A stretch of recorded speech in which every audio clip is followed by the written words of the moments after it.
Hi మిత్రులారా! ఈరోజు మనం ఒక అద్భుతమైన కథ వినబోతున్నాం. అవును, చాలా సరదాగా ఉంటుంది.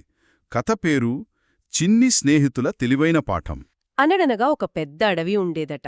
ఆ అడవిలో ఒక అందమైన మర్రి చెట్టు ఉండేది. ఆ చెట్టు మీద ఒక కాకి, చెట్టు తొర్రలో ఒక చిన్ని ఉడత.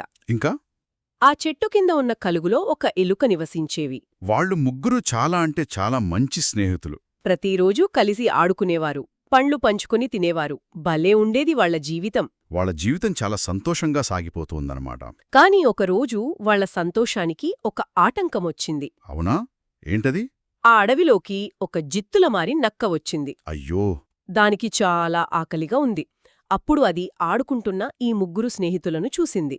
చూసి, హాహా, ఈరోజుకి నాకు మంచి విందు దొరికింది అని మనసులో అనుకుంది. మరుసటి రోజు ఆ నక్క వాళ్ళ దగ్గరికి వచ్చింది. వచ్చేం చేసింది? చాలా మంచిదానిలా నటిస్తూ, మిత్రులారా, నాకు చాలా ఆకలిగా ఉంది, తినడానికేమైనా ఇస్తారా అనడిగింది. పాపం నమ్మి ఇచ్చేశారా? లేదు. ఆ కాకి చాలా తెలివైంది కదా. అవును. అది వెంటనే నక్క మోసాన్ని పసిగట్టింది. గట్టిగా, జాగ్రత్త మిత్రులారా, నక్క మాటలు నమ్మకండి అంది. అది మనల్ని తినాలని చూస్తోంది అని కూడా అరిచింది. అంతే. ముగ్గురు అక్కడ్నుండి పారిపోయారు. అయినా ఆ నక్క వదల్లేదు. రోజూ వాళ్లను వేటాడటానికి ప్రయత్నిస్తూనే ఉంది. పాపం, ఆ చిన్ని స్నేహితులు భయంతో స్వేచ్ఛగా ఆడుకోలేకపోయారు కదా. అప్పుడు వాళ్ళు ఒక నిర్ణయానికొచ్చారు. అవును.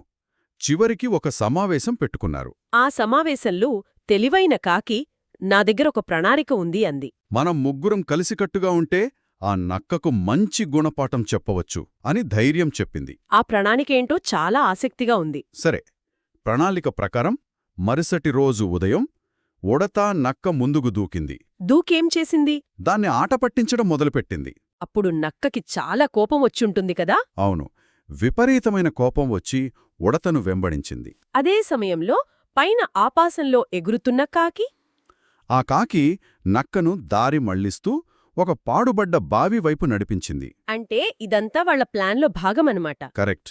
ఉడతను పట్టుకోవాలనే ఆతృతలో ఉన్న నక్క ముందున్న బావిని అస్సలు గమనించలేదు. ఉడత ఏం చేసింది? ఉడత తెలివిగా బావి పక్కనుండి తప్పుకుంది. కాని నక్క మాత్రం నేరుగా వెళ్లి బావిలో ధబిమని పడిపోయింది. అయ్యో! నన్ను రక్షించండి, నన్ను రక్షించండి అని గట్టిగా అరవడం మొదలుపెట్టింది. అప్పుడు ఆ ముగ్గురు స్నేహితులేం చేశారు? అప్పుడు కాకి, ఉడత, ఎలుక మెల్లగా బావి దగ్గరకొచ్చాయి. వచ్చి, చూసావా నక్కబావా, ఇతరులను మోసం చేస్తే చివరికి మనకే కీడు జరుగుతుంది అని చెప్పాయి. ఆ మాటలకి నక్క తన తప్పు తెలుసుకుంది. నన్ను క్షమించండి, ఇంకెప్పుడు ఎవ్వర్నీ బాధపెట్టను అని వేడుకుంది. ఆ స్నేహితులకు జాలివేసి దాన్ని బయటకు తీశారు. ఆ తర్వాత ఆ నక్క మళ్ళీ ఆ అడవివైపు రాలేదు. ముగ్గురు స్నేహితులు మళ్లీ కలిసి సంతోషంగా జీవించారు. చూశారా మిత్రులారా, ఈ కథలో నీతి ఎంత బాగుందో! ఐకమత్యంతో ఉంటే ఎంత పెద్ద ఆపదనైనా ఎదుర్కోవచ్చు.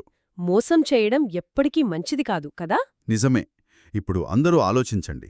మీ స్నేహితులతో కలిసి మీరు ఎప్పుడైనా ఏదైనా కష్టమైన పనిని ఇలాగే తెలివిగా పూర్తి చేశారా?